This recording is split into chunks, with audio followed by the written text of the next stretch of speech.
Muito bem, nós estamos então hoje fazendo o estudo do nosso tema livre e nele nós vamos então abordar alguns artigos publicados na Revista Espírita, por Kardec. O interessante de estudarmos a Revista Espírita é exatamente a variedade dos casos que são apresentados, desde questões morais, de questões mais técnicas, de debates. Então Kardec utilizava a Revista Espírita como um veículo de comunicação mais livre, onde ele tinha contato com o público e também poderia apresentar para nós situações diversas que eram abordadas, analisadas a partir da perspectiva espírita.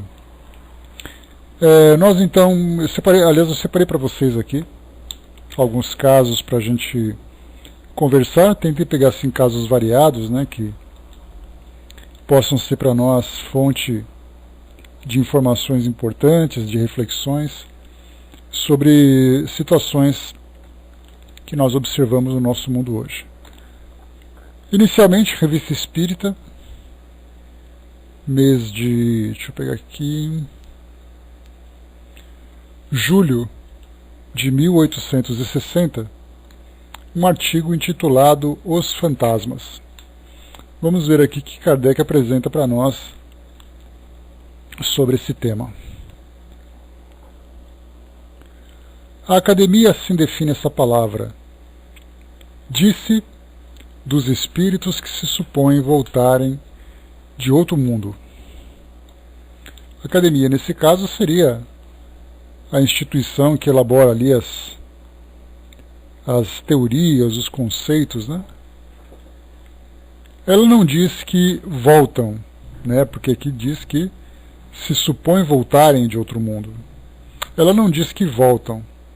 Só os espíritas podem ser bastante loucos para ousarem afirmar semelhante coisas. Seja como for, pode dizer-se que a crença nos fantasmas é universal.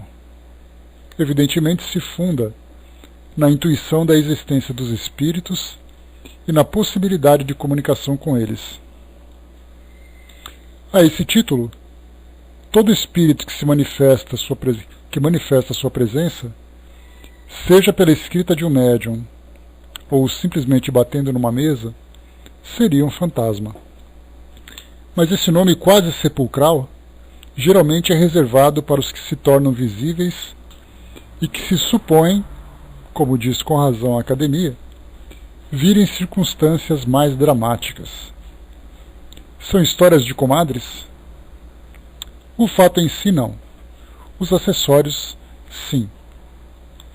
Sabe-se que os espíritos podem manifestar-se à vista, mesmo em forma tangível, eis o que é real. Mas o que é fantástico são os acessórios. O medo que tudo exagera ordinariamente acompanha esse fenômeno, em si tão simples, o qual se explica por uma lei muito natural. Consequentemente, nada tem de maravilhoso ou diabólico. Por que então se tem medo dos fantasmas? Precisamente por causa desses mesmos acessórios, que a imaginação se apraz em tornar apavorantes, porque ela se assustou e talvez acreditasse ter visto o que não viu. Em geral, são representados sob o aspecto lúgubre, vindo de preferência à noite, sobretudo nas noites mais sombrias, em horas fatais, aos lugares sinistros, revestidos de mortalhas extravagantes. O Espiritismo ensina, ao contrário, que os espíritos podem mostrar-se em todos os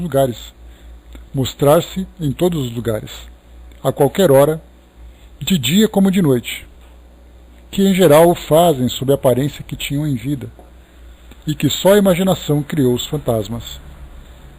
Que os que aparecem, longe de ser temidos, na maioria das vezes são parentes ou amigos que vêm a nós por afeição, ou espíritos infelizes que podemos assistir. Também são algumas vezes galhofeiros do mundo espiritual que se divertem à nossa causa e se riem do medo que causam.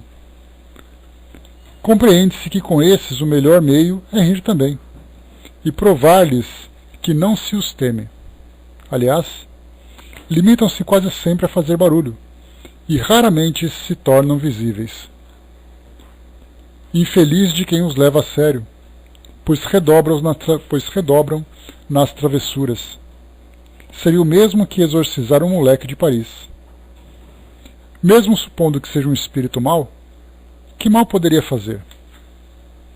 Um valentão vivo não seria 100 vezes mais temível do que o morto que se tornou espírito? Aliás, sabemos que estamos constantemente rodeados por espíritos, que só diferem dos chamados fantasmas porque não os vemos. Os adversários do espiritismo não deixarão de o acusar por dar crédito a uma crença supersticiosa. Mas sendo o fato das manifestações visíveis constatado, explicado pela teoria e confirmado por inúmeras testemunhas, não se pode dizer que não existam em todas as negações, não o impedirão de se reproduzir, porquanto poucas pessoas há que, consultando suas lembranças, não se recordem de algum fato dessa natureza e que não podem pôr em dúvida. É preferível, portanto, que nos esclareçamos sobre o que há de verdadeiro ou falso, de possível ou de impossível, nas narrativas desse gênero. É explicando uma coisa, raciocinando, que nos premunimos contra o medo pueril, ou seja, contra o medo infantil. Conhecemos muitas pessoas que tinham pavor dos fantasmas. Hoje, graças ao Espiritismo, sabem o que é isso e seu maior desejo é ver um. Conhecemos outras que tiveram visões que as terrificaram. Agora que as compreendem, não mais se inquietam. Conhecem-se os perigos do mal do medo para os cérebros fracos. Ora, um dos resultados do conhecimento do Espiritismo esclarecido é precisamente curar esse mal. E não é um dos seus menores benefícios. Então esse artigo que Kardec publicou, embora ele pareça bastante simples, e pouco interessante, ele trata de uma realidade que faz parte da imaginação e também das próprias experiências vividas por todos os povos e em todas as épocas. Ontem, por acaso, eu assisti a um filme um pouco antigo, chamado A Entidade. E esse filme mostra um caso que aconteceu nos Estados Unidos, em que uma mulher se via estuprada com frequência por um espírito. E ela então foi tratada por psiquiatras, depois ela teve contato com uma equipe de estudiosos da parapsicologia e começaram então a fazer pesquisas sobre esse fenômeno. Deixa eu pegar para vocês aqui um trechinho interessante, que é exatamente o final dos dizeres desse filme.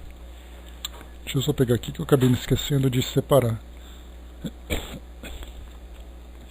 Aqui.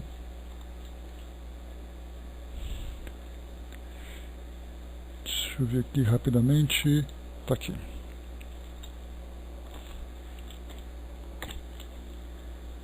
E depois de algumas experiências que foram feitas, eles então apresentaram esse caso como sendo um dos maiores fenômenos observados dentro da parapsicologia. Chama A Entidade.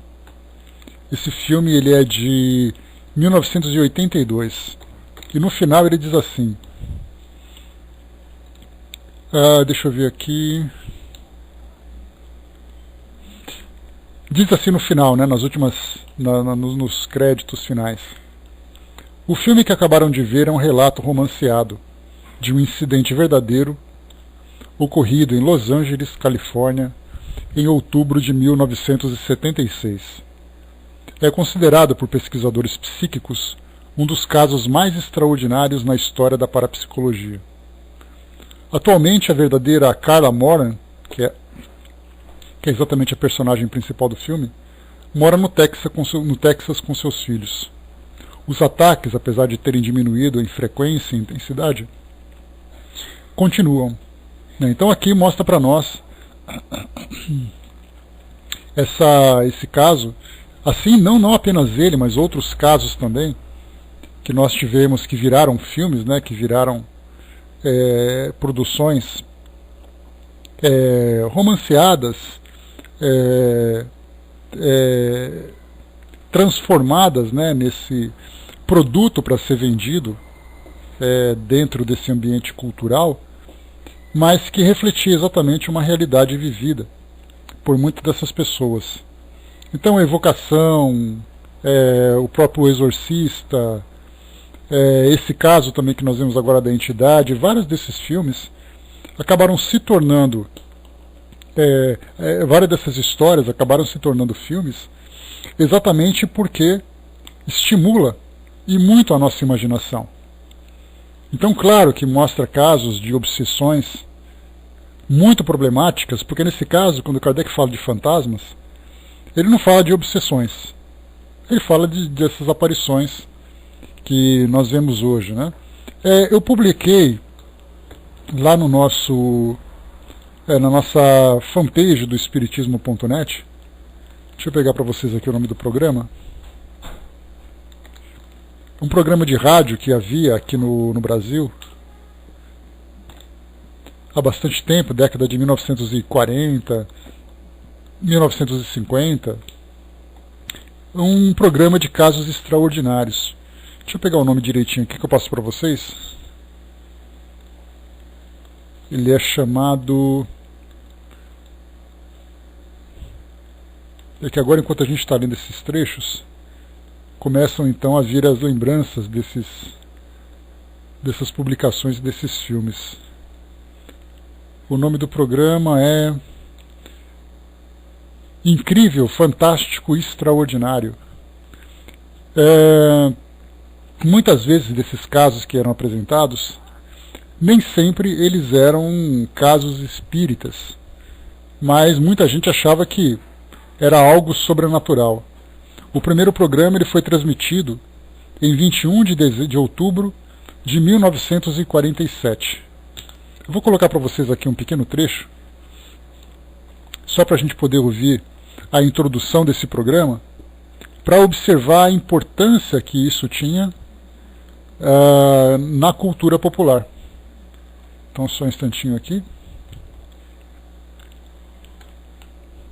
Tá aqui, ó. Eu vou tirar o áudio um pouquinho, rapidinho, só para vocês ouvirem esse trecho, para observar exatamente aquilo que, a forma como essas aparições, como a presença dos espíritos, é vista pela cultura popular, né? Então vamos lá, só um instantinho que eu vou mudar a configuração aqui.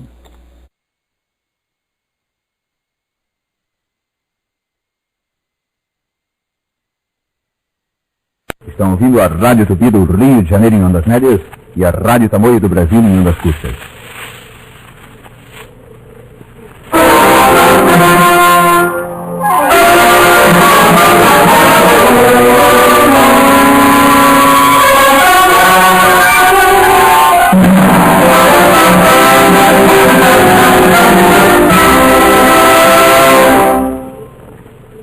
Você não acredita no sobrenatural? Então ouça.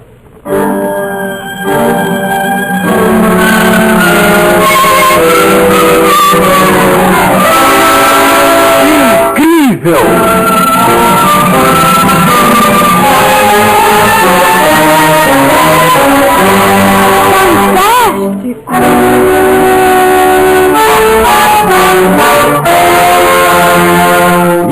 Extraordinário!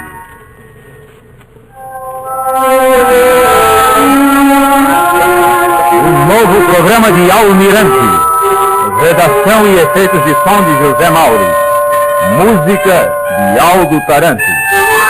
Almirante José Mauro, artistas do Rádio Teatro, efeitos sonoros especiais e grande orquestra. Boa noite, ouvintes de todo o Brasil. Iniciamos hoje uma nova série de programas de assunto até então não explorado de maneira sistemática no rádio, o sobrenatural. De início queremos esclarecer que não cuidaremos aqui de fazer sensacionalismo. Iremos somente contar, tintim por tintim, os casos espantosos, extraordinários que vocês ouvintes nos queiram enviar. Não há aquele que não tenha uma história dessas no seu repertório. Você que aí está atento ao rádio, já terá de certo observado que numa roda, quando alguém começa a contar um caso qualquer extraordinário, todos os demais têm também um caso, ou mais, e cada qual mais espantoso. Algumas dessas histórias têm explicação racional, outras ficam envoltas em mistério. Nós vamos irradiar umas e outras. Não vamos defender nenhuma tese. Não pretendemos convencer ninguém da existência ou não de poderes sobrenaturais. Não vamos explorar teses religiosas ou científicas. Vamos simplesmente contar histórias. Sempre que for possível, vamos citar nomes de lugares e de pessoas e datas. Por isso pedimos a vocês que nos queiram escrever o obséquio de mandarem todas as indicações que assegurem a autenticidade das histórias. Pelo programa de hoje, vocês saberão que tipos de casos nos interessam. Depois venham nos contar os que vocês souberem. Nesta audição de estreia, vocês vão ouvir 4 episódios verdadeiramente espantosos. O da aranha, o do comandante, o do Saci Pererê e o do baile. Incrível, fantástico, extraordinário. É mais uma produção de Almirante especialmente para Guaraína, o medicamento nacional de conceito universal.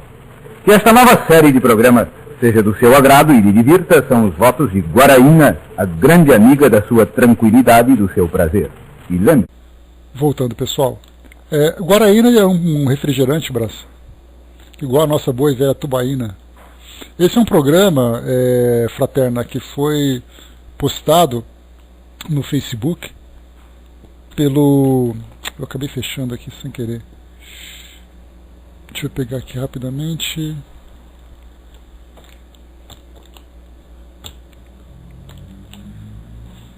Espera aqui rapidinho, eu já pego aqui o nome direitinho da nossa fonte.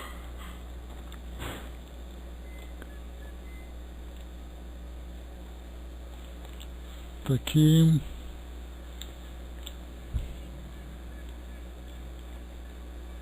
Rapidamente aqui, peraí.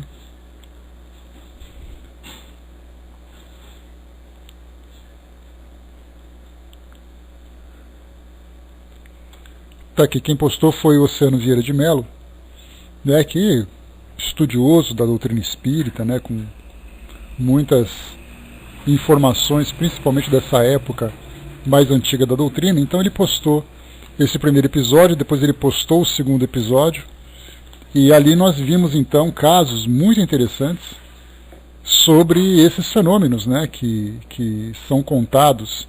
E isso acabou inclusive, depois com o passar do tempo, se transformando também em programas de televisão, né, casos que o povo conta, programas de caçadores de fantasmas. Então, o interessante é que, como Kardec coloca aqui nesse artigo, e essa é a importância desse nosso estudo de hoje, ele diz o seguinte para nós. Deixa eu pegar aqui rapidamente o artigo, né? Ele coloca assim que o grande problema dos fenômenos não é o fato em si, porque isso faz parte de uma lei natural que atinge a todos nós, né, presenciando ou não os espíritos, seja através da sensibilidade mediúnica, seja através de uma materialização ou qualquer tipo de fenômeno. Mas o grande problema são os acessórios. Esses acessórios que ele coloca para nós são exatamente os medos, o medo, as histórias que são contadas, o lado fantástico, o lado fantasioso. Como ele diz aqui para nós, o medo que tudo exagera ordinariamente acompanha esses fenômenos, em si tão simples, o qual se explica por uma lei muito natural. Consequentemente, nada tem de diabólico ou maravilhoso. Por que então se tem medo dos fantasmas? Precisamente por causa desses mesmos acessórios, que a imaginação se apraz em tornar apavorantes porque ela se assustou e talvez acreditasse ter visto o que não viu. E aí depois coloca as características, né, dessas aparições. Geralmente, né, em geral, são representados sob aspecto lúgubre, né, aquela coisa meio tenebrosa, medonha, assustadora, vindo de preferência à noite, sobretudo nas noites mais sombrias, em horas fatais, aos lugares sinistros, revestidos de mortalhas extravagantes. Então, todos esses detalhes são observados quando das aparições, dessas manifestações, fazendo com que as pessoas exagerem e muito, não apenas naquilo que observam, mas principalmente no modo de relatar, de contar esses fatos. Como nós lembramos num estudo anterior, se tem hoje, né, desses grupos que fazem essas investigações, essas pesquisas sobre fantasmas, a grande preocupação é exatamente relatar a sua presença, sem a preocupação de entender do porquê ele acontece ou do modo como são feitas essas abordagens. Então, as pessoas querem ajudar, mas não sabem como, exatamente por não compreenderem a realidade do mundo espiritual. Quem são os espíritos? De onde eles vêm? Para onde eles vão? Por que se encontram presos naquela condição de sofrimento? Inclusive Kardec abordou, no Livro dos Médiuns, aquele capítulo dos lugares assombrados. Aliás, ele lembra sempre que geralmente a gente usa o termo lugares mal assombrados. O fato de ser assombrado, tendo a presença de um espírito perturbado, de um espírito infeliz, já traz ali uma conotação negativa do mal. Então falar de lugar mal assombrado seria ali quase que uma redundância, né?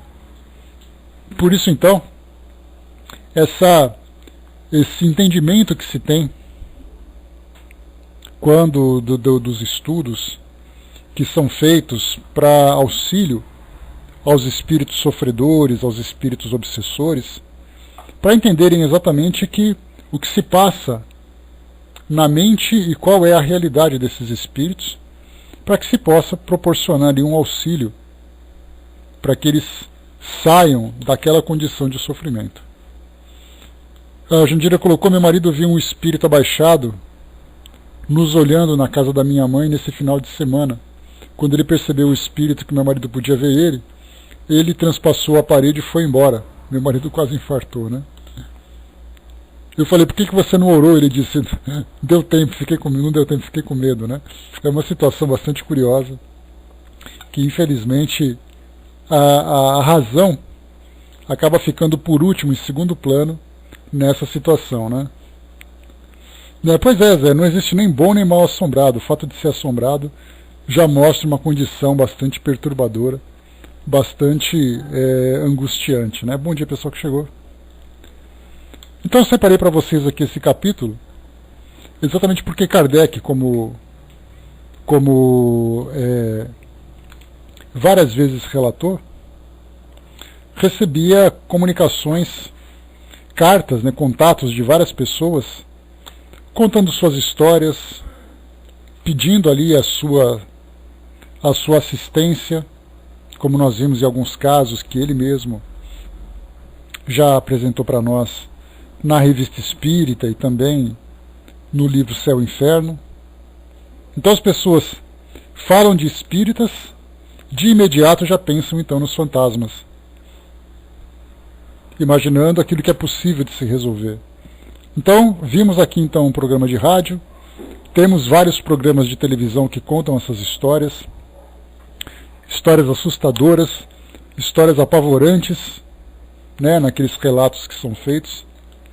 Eu me recordo, né, já cheguei a comentar com vocês sobre isso, num programa que passava no Fantástico, na década de 1980, se não me engano, e mostrava esses casos, né, que o povo conta. E eu me recordo de uma história que chegou, que depois ela foi dramatizada, né, pelos atores da Globo, e o Estênio Garcia era um dos atores que protagonizava uma dessas histórias. E ali a história falava exatamente isso, que quando foram fotografar um morto durante o seu velório, na foto então ele saía dando sorrisos, saía dando risada, na verdade, né? E aí então o Stênio Garcia fez ali a dramatização dessa história e acabou ficando mais engraçada do que medonha, porque, né, foi uma coisa muito cômica do jeito que foi feito. Então esses e outros tantos casos que nós já vimos de lugares assombrados, né? Aqui em São Paulo, o edifício Joelma, por exemplo, né, que nós temos ali no centro, que teve aquela história de um grande incêndio no começo da década de 1970, rendeu ali muitas histórias daquele andar onde o incêndio aconteceu. É o 23º andar, se não me engano, né, que é até o nome do filme. E aí então, pessoas que contam que ainda continuam ouvindo barulhos, continuam ouvindo gemidos, gritos de dor. Então, tantas e tantas histórias que são contadas. Mas apesar de todos esses acessórios, como Kardec chama, e de todas as histórias que são contadas, a essência que a doutrina espírita nos apresenta dessa lei natural mostra exatamente isso, a presença dos espíritos entre nós. Cheguei a comentar com vocês que nós do Espiritismo.net de vez em quando recebemos algumas solicitações de orientação de pessoas que tiraram foto, hoje mesmo, né, com fotos digitais, e tiveram ali algumas imagens, alguns vultos que foram registrados nessas fotos. E eles pedem então explicações, se aquilo é verdadeiro ou se não era, se for verdadeiro, o que exatamente significou aquilo tudo.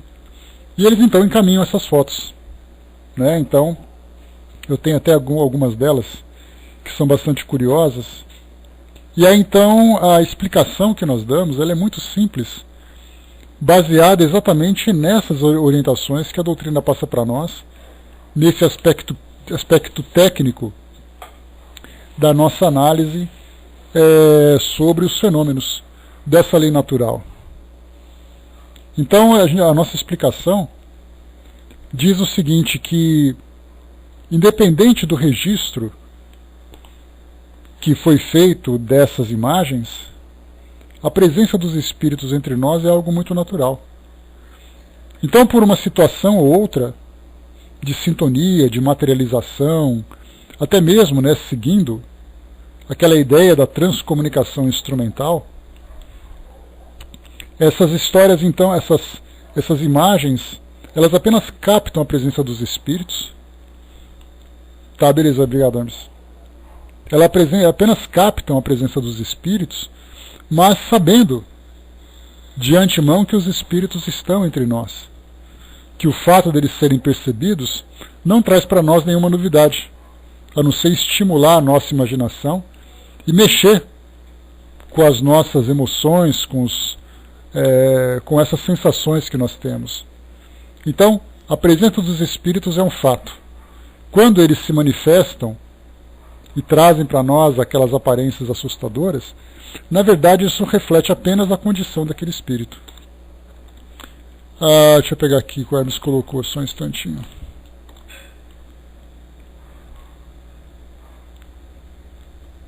Fantástico, então, dos anos de 1980. Tá aqui. Só um instantinho.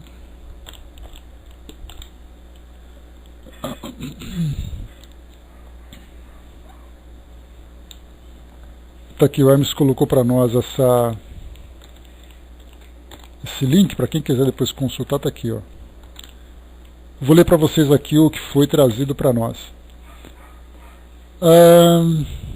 Na década de 1980 foi ao ar o Incrível, Fantástico, Extraordinário, série de histórias sobre fantasmas e outros fenômenos sobrenaturais, dirigida por Maurício Sherman e apresentada pelo ator Mário Lago.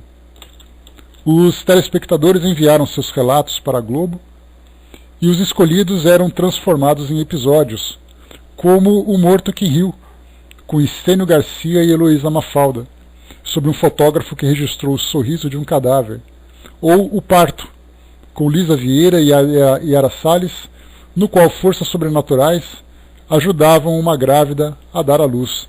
Dentre outros também, né, me recordo de um episódio que mostrava ali um caminhoneiro que dirigia por uma estrada e de repente uma moça apareceu gritando no meio da estrada, pedindo ajuda porque um carro tinha caído no barranco.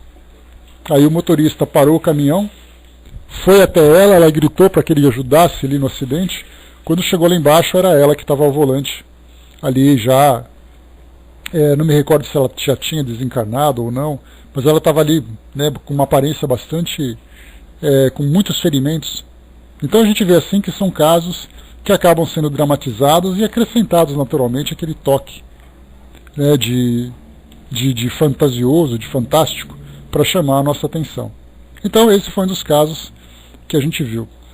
Inclusive o próprio título, né, que eu trouxe para vocês aqui, Fantástico Extraordinário, Incrível, Fantástico Extraordinário, é o mesmo nome do programa, né, de rádio que a gente viu agora há pouco, que chamava exatamente isso, Incrível, Fantástico Extraordinário. Então agora a gente faz a relação entre os dois programas, né? Então a história de fantasmas estão aí o tempo todo, e é claro que por mais estudos que nós façamos, nós não estamos imunes a todas as impressões que esses fenômenos podem provocar. Então, muito medo, aquela história, né? Médium tem medo de fantasma? Não tem, faz muito tempo já que acabou, fraterno, foi só naquela época mesmo. Depois me recordo que no programa do Ratinho, há mais ou menos uns 10 anos, 15 anos, me parece que também tinha algum programa que falava sobre esses fenômenos, né? Os repórteres iam até o cemitério entrevistar as pessoas e coisa e tal, né? Então muitas situações que são apresentadas para nós. A Angelina colocou, né, contam que no fato das mulheres que morreram queimadas, do qual se originou o Dia Internacional da Mulher, sobre um rapaz que as ajudava a pular os andares mais altos, né? Ninguém sabia quem era esse rapaz. Se isso era verdade, não sei, né? Então são histórias realmente que o povo conta. Então, esse aqui é o primeiro artigo que nós lemos da Revista Espírita, né? Isso porque naquela época, em que a mídia era restrita às publicações de revistas, de livros e coisa e tal, não se compara com aquilo que nós temos hoje, né? Onde nós temos a televisão, o teatro, o cinema, as fotografias, os equipamentos e tudo mais. Então para nós acaba se tornando ainda muito mais fantástico do que naquela época. Tinha também esse Linha Direta, assim dizinha, sobrenatural, era um daqueles que falavam sobre o Joelma, que acabou se transformando naquele livro depois, né? Éramos 6, ou Somos 6, de 6 vítimas do edifício Joelma também, que depois virou o 23º andar. Eu não me recordo se o nome do filme é exatamente esse, que foi baseado nesse livro, né? Mas eu acho que é 23º andar. De repente eu posso estar errando aí o andar, mas eu acho que o nome é esse mesmo. Então tá ali, tirando todos os acessórios que envolvem essas histórias, nós entramos então numa lei natural. Eu coloquei aqui agora há pouco, Hermes, o início a introdução do primeiro programa que foi ao ar. Coloquei agora há pouquinho aqui o áudio para o pessoal ouvir. Depois, na chegadinha lá na fanpage do Espiritismo.net, que eu coloquei a postagem do Oceano Vieira, do primeiro programa, e ele traz ali 4 histórias. E eu ouvi as 4 histórias, são muito interessantes. Principalmente a forma, né, a dramatização. Aquela ideia das telenovelas, né, das radionovelas, com sonoplastia, com os atores e coisa e tal. Muito bacana. Sandra colocou: ser vidente deve ser uma missão difícil. Olha, quem é vidente não conta para nós histórias muito agradáveis, viu, Sandra? Principalmente quando se deparam, claro, né, com esses espíritos sofredores, né? Então, um grande problema. Próximo artigo que nós vamos estudar: duplo suicídio por amor e dever. Vamos aqui então conhecer um pouquinho sobre esse fenômeno, né? Porque o suicídio é algo que na nossa atualidade ele infelizmente é muito frequente e trazem questões morais bastante profundas para o nosso entendimento, para o nosso debate. Porque fica se perguntando, né, até que ponto se justifica a atitude de uma pessoa, se ela tinha equilíbrio ou se não tinha. Porque, claro, diante daquilo que nós estudamos na doutrina, nós falamos que o suicídio é sempre a maior infração contra as leis divinas, quando o indivíduo opta pelo autoextermínio para fugir de uma situação dolorosa que ele vem vivenciando. Mas para aquele que faz essa escolha, ele sempre tem uma justificativa. Então, nesse caso, né, os estudos morais são extremamente importantes para nós, exatamente para evitarmos qualquer tipo de julgamento. Eu, há bastante tempo, quando nós fazíamos alguns estudos sobre o suicídio, eu comentei de um filme chamado A Ponte. Ele é um filme que tem aí alguns poucos anos, mas ele fala da ponte Golden Gate, ali ligando, né, ali em São Francisco, lá nos Estados Unidos, no estado da Califórnia. E ali nós tivemos um diretor que fixou uma câmera em direção à ponte e deixou ela gravando durante vários dias. E nesses vários dias ele via, então ele conseguia registrar pessoas que se jogavam do alto da ponte. A maioria dela desencarnava naturalmente pelo impacto, mas algumas não desencarnavam. Então, depois que aconteceu o suicídio, o trabalho dele como cineasta era exatamente fazer uma investigação de quem era aquela pessoa, por que ela fez tudo aquilo. Então esse filme, A Ponte, conta exatamente várias histórias de suicídio. Uns 5 ou 6 casos. É interessante, no final a gente sai meio angustiado, Negrão. Porque, claro, né, são histórias muito tristes, são histórias deprimentes que acabam culminando naturalmente nesse ato tão desesperado, tão doloroso, né? Então, a título de estudo ele é muito interessante. Mas depois, no final, a gente sai um pouco angustiado porque vê o sofrimento daquelas pessoas. Então, A Ponte, para quem se interessar em estudar esse tema, está aí feita então a recomendação. Então, duplo suicídio por amor e dever. O estudo moral. No Opinião Nationale, de 13 de junho, isso em 1862, lemos o seguinte, nós estamos na edição agora de 1862. Terça-feira última, 2 caixões entraram juntos na igreja da Boa Nova. Eram acompanhados por um homem que parecia presa de uma dor profunda e por uma multidão considerável, na qual se notava recolhimento e tristeza. Eis um breve relato dos acontecimentos, em consequência dos quais se realizava aquela dupla cerimônia fúnebre. A senhora Palmira, modista, residia com os pais. Era dotada de um físico encantador, ao qual se alinhava um caráter muito amável. Por isso era muito requestada com propostas de casamento. Entre os aspirantes à sua mão, havia preferido o Sr. B, que por ela nutria uma viva paixão. Embora o amasse muito, mas premia pelo respeito filial, julgou-se no dever de ceder à vontade dos pais, de desposar o Sr. D, cuja posição social lhes parecia mais vantajosa que a do rival. O casamento foi celebrado há 4 anos. Os senhores B e D eram amigos íntimos, ou seja, né, 2 homens que tinham uma amizade muito próxima. Ela era apaixonada por um e teve que casar com outro por opção da família e por interesse também material. Conquanto não tivesse nenhum interesse em comum, não deixavam de se ver. O amor recíproco do Sr. B e de Palmira, transformada na Sra. D, não havia diminuído, e, como se esforçassem por reprimi-lo, ele aumentava em razão da própria violência que lhe faziam. Para tentar apagá-lo, B tomou o partido de se casar. Desposou uma jovem de excelentes qualidades e fez todo o possível para amá-la. mas não tardou a perceber que esse meio heróico era impotente para o curar. Todavia, durante 4 anos, nem B, nem a senhora D faltaram aos seus deveres. Impossível descrever o que eles sofreram, porquanto D, que estimava verdadeiramente o seu amigo, o atraía sempre para sua casa e, quando ele queria retirar-se, insistia para que ficasse. Enfim, há alguns dias, aproximados por uma circunstância fortuita, os 2 amantes não puderam resistir à paixão que os arrastava um para o outro. Apenas cometida a falta, sentiram o mais doloroso remorso.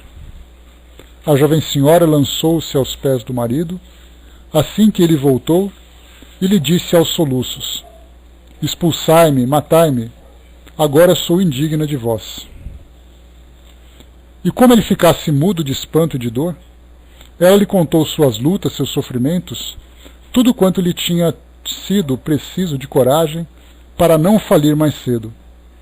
Fê-lo compreender que, dominada por um amor ilegítimo, jamais tinha cessado de ter por ele o respeito, a estima e a afeição de que ele era digno. Em vez de amaldiçoá-la, o marido chorava. B chegou em meio a essa cena e fez uma confissão semelhante. D fez que ambos se levantassem e lhes disse: sois 2 corações bons e leais. Só a fatalidade vos tornou culpados. Li no fundo dos vossos pensamentos e neles vi sinceridade. Por que vos puniria por um arrastamento ao qual não resistiram todas as vossas forças morais? A punição está no pesar que sentis. Prometei-me que vos deixarei de ver, e não tereis perdido nem minha estima, nem minha afeição.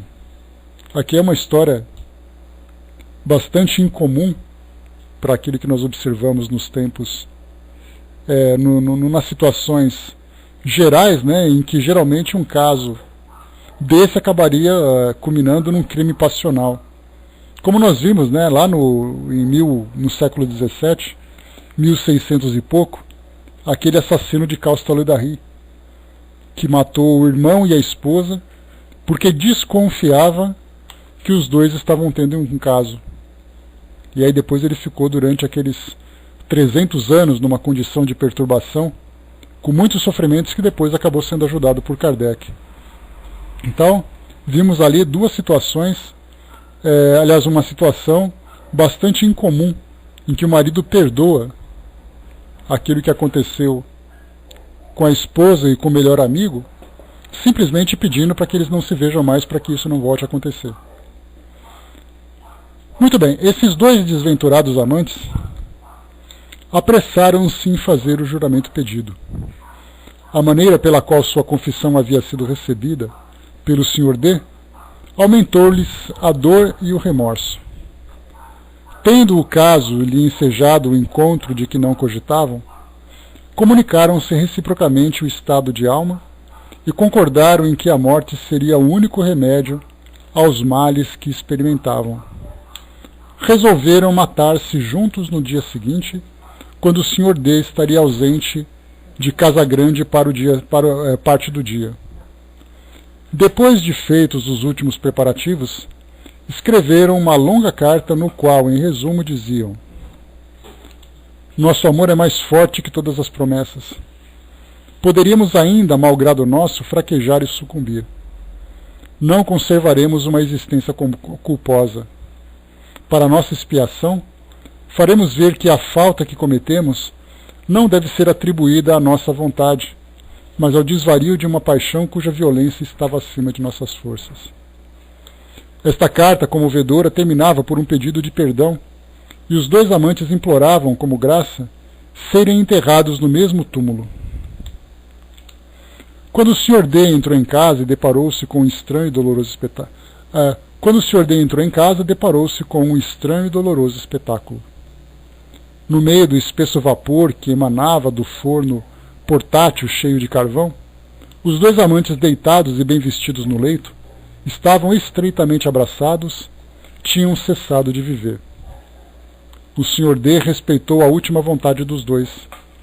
Quis que juntos participassem das preces da igreja e que no cemitério não fossem separados. O Sr. Cura da Boa Nova, cura era a expressão que era dada para o sacerdote, pelo pároco local. O Sr. Cura da Boa Nova julgou por bem desmentir, num artigo inserido em vários jornais, a admissão dos dois corpos em sua igreja, já que as regras canônicas a isso se opunham. Aí uma nota de rodapé aqui do tradutor coloca para nós que a Igreja Católica nega aos suicidas as cerimônias e orações póstumas.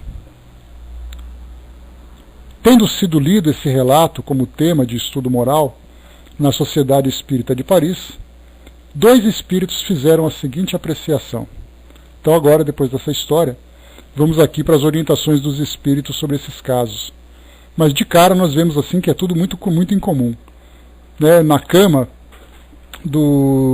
da pessoa, do marido, encontra-se ali a mulher e o amante que cometeram suicídio por um amor incondicional, e ele então satisfaz o desejo de ambos de serem enterrados juntos. Geralmente a gente não veria nenhum caso desse tipo acontecendo nos nossos tempos atuais.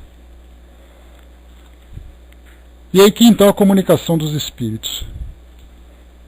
Eis aí a obra de vossa sociedade e dos vossos costumes, mas o progresso será feito. Mais algum tempo e fatos como este não irão repetir-se. Alguns indivíduos são como certas plantas colocadas numa estufa. Falta-lhes o ar, sufocam e não podem espagir o seu perfume. Vossas leis e vossos costumes fixaram limites à expansão de certos sentimentos, o que muitas vezes leva 2 almas dotadas das mesmas faculdades, dos mesmos instintos simpáticos, a se encontrarem em 2 ordens diferentes e, não podendo unir-se, aniquilam-se na tenacidade de querer encontrar-se. Que fizeste do amor? Vós o reduzistes a uma pilha de moedas. Vós o jogastes numa balança. Em vez de ser rei, é escravo. De um laço sagrado vossos costumes fizeram corrente de ferros, cujos elos esmagam e matam os que não nasceram para serem acorrentados. Ah, se vossas sociedades marchassem pelos caminhos de Deus, vossos corações não se consumiriam em chamas passageiras e vossos legisladores não teriam sido forçados a manter vossas paixões pelas leis. Mas o tempo marcha e soará a grande hora, na qual podereis todos viver a verdadeira vida, a vida do coração. Quando as batidas do coração não mais forem comprimidas pelos frios cálculos dos interesses materiais, não mais vereis esses suicídios horríveis, que de vez em quando vêm lançar o desmentido sobre os vossos preconceitos sociais. Aqui essa é uma comunicação de Santo Agostinho, que veio exatamente falar sobre a evolução desse caso, a evolução das nossas leis, dos nossos valores, já que aqui, como nós vimos, houve ali quase que uma imposição da família para que essa jovem se casasse com outra pessoa, para que satisfizesse ali aqueles interesses do conforto de uma posição social. De repente foi copiado e publicado em outro lugar, Hermes, mas aqui é a fonte, como nós vimos, Depois, uma outra comunicação que nós temos também, essa é feita pelo espírito Jorges. Os 2 amantes que se suicidaram ainda não vos podem responder. Eu os vejo. Estão mergulhados na perturbação e assustados pelo sopro da eternidade. As consequências morais de sua falta os castigarão durante sucessivas migrações, nas quais suas almas separadas buscar-se-ão incessantemente e sofrerão o duplo suplício do pressentimento e do desejo. Realizada a expiação, serão para sempre reunidos no seio do eterno amor. Então o que Georges coloca para nós é exatamente que no futuro essas duas almas até poderão seguirem juntas no desejo, né, de compartilharem esse mesmo sentimento, mas que ainda durante um tempo terão que expiar essa escolha. Então, como nós vimos, né, na mesma história de Shakespeare, onde nós temos ali Romeu e Julieta, que mostra, né, aqueles dois casos de duas famílias que se odiavam e tinham ali dois jovens que eram apaixonados, fizeram de tudo para poderem se juntar e optaram então pelo suicídio. Nesse caso a gente conhece a história, né? Ela tomou uma droga, ele então não recebeu o recado, acreditava que ela tinha morrido, aí ele cometeu suicídio, aí ela despertou, percebeu que ele tinha morrido por causa dela, e aí então ela consumou o fato, tendo ali os dois morrendo, né? E com aquelas mãos dadas, naquela cena romântica e tudo mais. E quando nós começamos a estudar sobre o suicídio, dentro da visão doutrinária, a gente vê que apesar da aparência que se mostra, com todo aquele romance, com toda aquela história, o drama que o espírito sofre, ele é comum a todos. Isso, Romeu e Julieta. Então ele é comum a todos. Teve até um outro caso que foi relatado na revista Mundo Estranho, que é uma revista muito legal, muito interessante, por sinal, em que uma jovem subiu até o Empire State, que é aquele grande prédio, né, que tem ali a cena do King Kong, coisa e tal, e ela lá de cima então se lançou, cometendo suicídio, e caiu em cima de um carro. E aí então o detalhe curioso dessa cena foi o que chamou a atenção dos jornais, foi que uma das mortes mais tranquilas e belas que podiam ser registradas. Porque aí foram fotografar, não tinha nada de sangue, ela estava muito bem vestida, com algumas joias, aquela aparência angelical, depois de ter se lançado do alto de um edifício. Então, aparentemente, mostra aquele corpo tranquilo e uma morte serena, mas que na verdade não revela a grande perturbação que um espírito sofre após essa atitude. Então aqui mais uma vez o espírito Georges coloca para nós, só para a gente confirmar: as consequências morais de sua falta os castigarão durante sucessivas migrações, nas quais suas almas separadas buscar-se-ão incessantemente e sofrerão o duplo suplício do pressentimento e do desejo.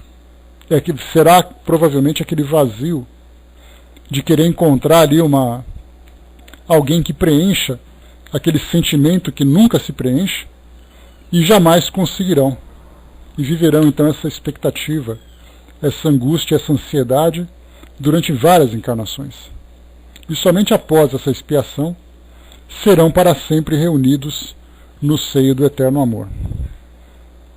Temos aqui embaixo então comentário de Santo Agostinho, mais um comentário. 8 dias depois, aqui no caso Kardec comentando, né? 8 dias depois, tendo consultado o guia espiritual do médium sobre a possibilidade da evocação desses dois espíritos, foi respondido, isso aqui para Santo Agostinho: eu vos disse da última vez que na vossa próxima sessão poderíeis evocá-los. Virão ao apelo de seu médium, mas não se verão. Uma noite profunda os oculta um do outro por muito tempo. Então, 8 dias depois do fato, foram evocados. Vamos aqui então à história dos dois. Evocação da mulher. A resposta, nesse caso, né, quando Kardec sempre começa uma publicação sobre essas comunicações, ele fala sobre a evocação. E nesse caso nós temos ali aquela pequena introdução, onde se segue, né, uma prece, depois é feita o chamado a esse espírito, aguarda a sua comunicação, e aí depois ele começa então a se manifestar. Então aqui a evocação da mulher. Ela responde: sim, comunicar-me-ei, mas com o auxílio do espírito aqui presente, que me ajuda e se me impõe. Vedes o vosso amado com o qual vos suicidastes? Nada vejo, nem mesmo os espíritos que vagueiam comigo no lugar onde estou. Que noite, e que espesso véu sobre o meu rosto. Que sensação experimentastes depois do despertar da morte? Estranha. Tinha frio e queimava. O gelo corria-me nas veias e o fogo estava em meu rosto. Coisa estranha. Mistura inaudita. Gelo e fogo parecendo comprimir-me. Pensei que ia sucumbir segunda vez. Experimentais dor física? Todo o meu sofrimento está aqui e ali. O que quereis dizer por aqui e ali? Aqui no meu cérebro e ali no meu coração. Observação de Kardec. Se pudéssemos ver o espírito, provavelmente o veríamos levar sua mão à fronte e ao coração. Credes que ficarei nessa situação, sempre nessa situação? Oh, sempre e sempre. Por vezes escuto risos infernais, vozes assustadoras que me gritam essas palavras, sempre assim. Pois bem, nós vos podemos dizer com toda certeza que não será sempre assim. Arrependendo-vos, obtereis o perdão. Que dissestes? Não compreendo. Repito que os vossos sofrimentos terão um termo, que podeis apressar o vosso arrependimento e nós vos ajudaremos pela prece.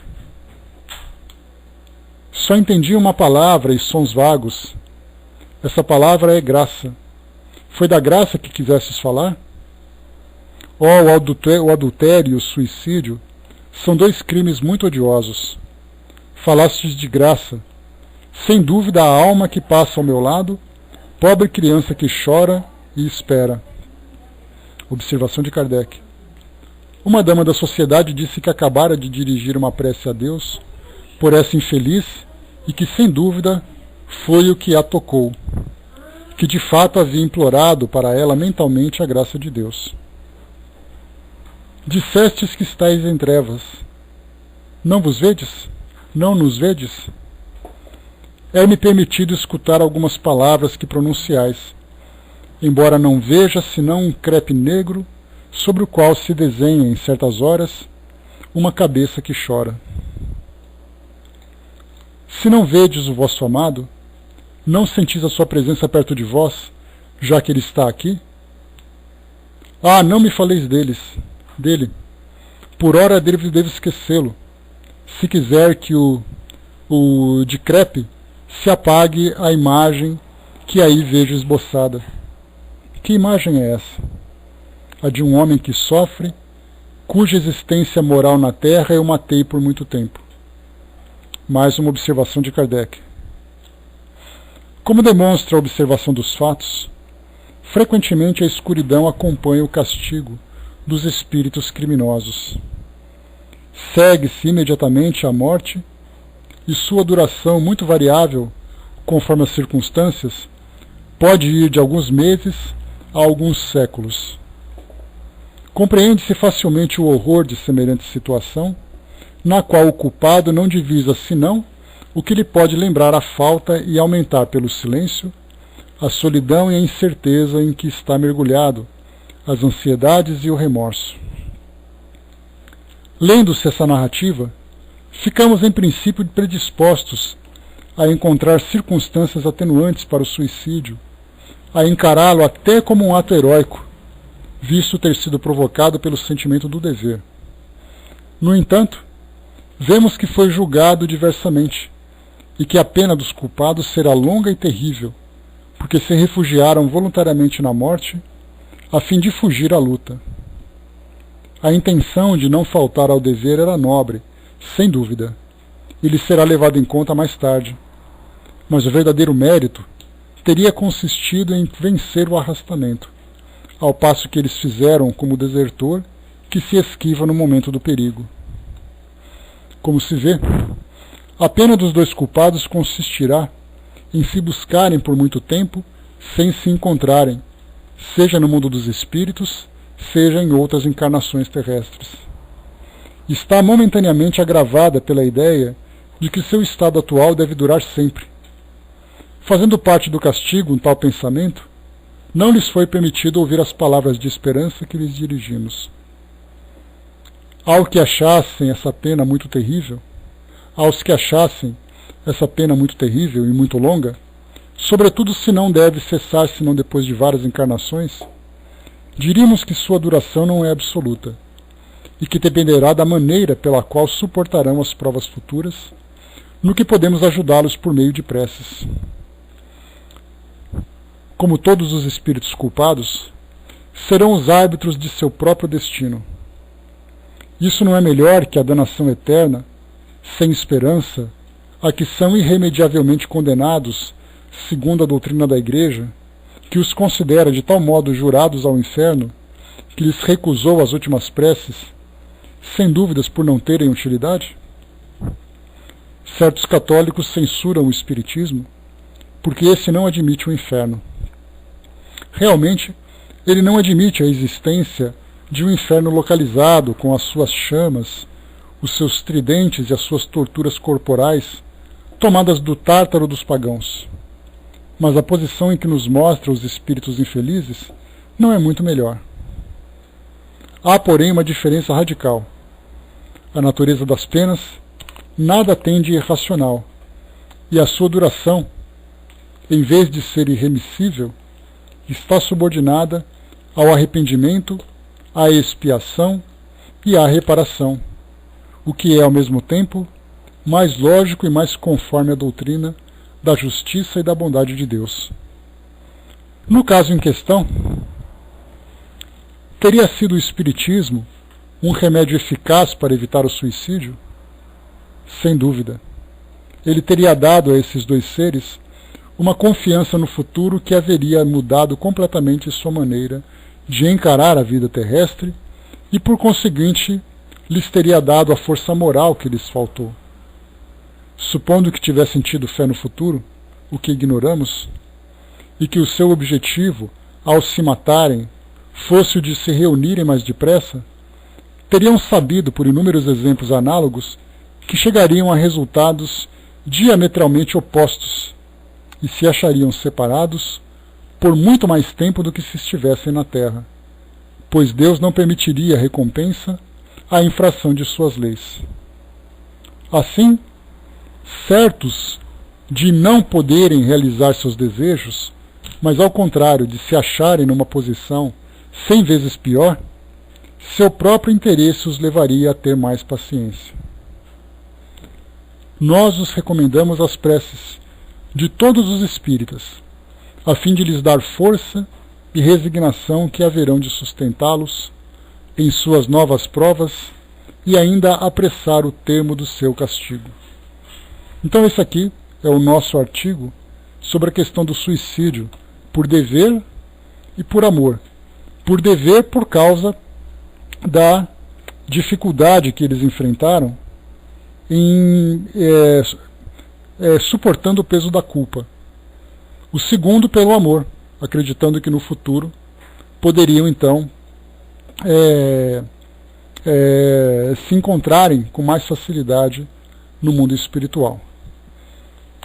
Deixa eu ver aqui, o Brás colocou, né, uma música sertaneja, Igrejinha da Serra, uma música que contava a história de um casal suicida também, né, o Hermes lembrou aqui. Um casal de namorados, meus amigos que morreram juntos em um acidente automobilístico, chegaram de lá sem os encontrar. Até na data da psicografia eles não tinham encontrados, né? A Fratana perguntou, você saberia dizer o porquê de ser usado uma segunda pessoa no plural nas locuções dos desencarnados, principalmente os evoluídos? É uma forma que nós temos, né, Fratana, de evitar o personalismo. Dona Ivone da Amaral Pereira usa muito isso, né? Nós outros, nós fizemos, nós falamos, né? Sim, mas é uma forma coloquial de tirar assim, aquela ideia do eu, mas falando do nós para poder tirar exatamente aquele pensamento de que eu sou importante. Não, sim, sem dúvida, né? Mas é uma forma antiga de se falava, né? Se falava muito sobre isso. Se utilizava muito no passado esse tipo de expressão, né? Mas muito bem. Então, pessoal, esses dois casos que eu trouxe para vocês. E um caso final, só para a gente poder complementar aqui. É um artigo pequeno, mas muito interessante. Ele diz assim para nós. É um caso de modéstia, né, o Zé? Festa dos Bons Espíritos. Então aqui só para a gente poder fechar então esse nosso estudo de hoje. Festa dos Espíritos Bons. A chegada de um irmão. Também temos nossas festas. E isso acontece com frequência, porque os espíritos bons da Terra, nossos irmãos bem-amados, despojando-se de seu invólucro material, nos estendem os braços e nós vamos, em grupo inumerável, recebê-los à entrada da morada que doravante vão habitar conosco. E nessas festas, como nas vossas, não se agitam as paixões humanas, sob rostos graciosos e frontes coroadas de flores, ocultando a inveja, o orgulho, o ciúme, a vaidade, o desejo de agradar e de primar sobre rivais nesses prazeres factícios. Aqui reinam a alegria, a paz, a concórdia. Cada um está contente com a posição que lhe é assinalada e feliz com a felicidade dos seus irmãos. Pois bem, meus amigos, com esse acordo perfeito que impera entre nós, nossas festas têm um encanto indescritível. Milhões de músicos cantam em liras harmoniosas as maravilhas de Deus e da criação, com acentos mais deslumbrantes que vossas mais suaves melodias. Longas procissões aéreas de espíritos adejam como zéfiros, lançando sobre os recém-chegados nuvens de flores cujo perfume e variados matizes não podeis compreender. Deus, depois, o banquete eterno, o banquete fraterno, a que são convidados os que com felicidade terminaram suas provas e vêm receber a recompensa de seus trabalhos. Ó, meu amigo, gostaríeis de saber mais. Impotente, porém, é a vossa linguagem para descrever essas magnificências. Eu vos disse bastante, a vós que sois os meus bem-amados, para vos dar o desejo de aspirá-las. E então, caro Emílio, livre da missão que realizei junto de ti na terra, eu a continuarei para te conduzir através do espaço e te fazer desfrutar todas as felicidades. Felícia, esse é o nome dela. Então aqui, esposa do evocador Emílio, há 1 ano seu guia espiritual. Sim, como André Luiz chama, a Andréia, dos espíritos completistas, daqueles que foram espíritos bons, não necessariamente espíritos elevados, mas espíritos que tiveram a oportunidade de passar por experiências e completá-las, chegando ao mundo espiritual de uma forma equilibrada. 2 relatos muito interessantes que já chegaram para nós, de 2 espíritos que desencarnaram e que depois contaram a forma como eles chegaram. Foi do Altivo Panfiro, presidente do Centro Espírita Leão Denis, um trabalhador incessante da doutrina espírita, que depois de chegar no mundo espiritual trouxeram relatos de uma legião de espíritos que estavam ali para recebê-lo, com todas essas festas. E depois do próprio Chico Xavier, que também, após a sua desencarnação, também relatos vieram de espetáculos simplesmente indescritíveis para todos nós, para facilitar, para ajudar, para recompensar, na verdade, aquilo que eles fizeram durante as suas encarnações. Então, também no livro Voltei, Frederico Figner, o irmão Jacó, acabou também trazendo para nós um relato interessante sobre a sua desencarnação. Não com a festa que nós vemos muitas vezes nesses relatos, mas, por exemplo, a presença de espíritos muito amigos que estavam ali ajudando no seu desprendimento, na sua desencarnação. No caso de Frederico Figner, ele trouxe para nós ali o relato da presença da sua filha e depois também a presença de Dr. Bezerra de Menezes, que estava ali junto, ao lado do seu leito, ajudando na sua desencarnação. Então, o privilégio de um espírito de ter 2 espíritos amigos participando desse processo tão difícil tão doloroso, proporcionando para ele segurança, tranquilidade, né, dando ali a devida recepção. Então essas festas que são trazidas para nós, nesse caso como nós vimos aqui, são festas coletivas, para que pudessem ali os espíritos que chegavam, né, serem recebidos com toda essa alegria, com toda essa harmonia e afetividade também, para recompensar a existência que tiveram. Ao mesmo tempo que nós já tivemos também relatos de chegadas no mundo espiritual extremamente dolorosas, pelo fato dos espíritos ainda estarem apegados ao mundo físico e também terem falhado naquilo com que se comprometeram.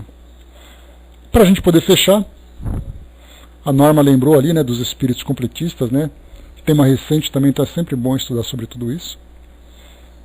E aí então o Brás também colocou: teclei com o senhor altivo uma única vez, nunca esqueci. Comentamos o livro Violetas na Janela, né? Ele disse: li, gostei e autorizei Apolo na biblioteca do CELD, né? Aliás, essa é uma posição bastante conhecida do altivo, que ele falou que ele falava que através do Violetas na Janela muitas pessoas começaram a se aproximar da doutrina espírita e depois estudavam os livros da codificação, né? A Sandra colocou, né, conheci por acaso a casa que morou o altivo, porque eu tinha uma amiga no mesmo lugar, né? Então, para quem conheceu, certamente foi, né, também não só Violetas na Janela, né, mas vários outros livros romanceados que me fizeram ter curiosidade de conhecer o mundo espiritual e depois fazendo com que estudássemos ali outras obras também, né? Então, bem bacana, bem interessante. Muito bem, pessoal, então é isso. Esse é o nosso estudo de hoje. Trouxe para vocês aqui 3 casos da Revista Espírita. Por isso eu incentivo sempre, né, que vocês, tendo oportunidade, leiam algum artigo ou outro da Revista Espírita. O ideal seria estudar sempre, né, todos os artigos, né, mas nem sempre a gente tem tempo para isso. Mas aqui no Pautalk, toda segunda-feira, às 6 horas, às 6h15 da noite, toda segunda, às 6h15 da noite, nós temos ali a sala Espiritismo Net Brasil, que oferece o estudo da Revista Espírita. Cada segunda-feira é um artigo diferente que é estudado, né, um estudo sistematizado, que tem ali a sequência dos artigos, né? Então, para quem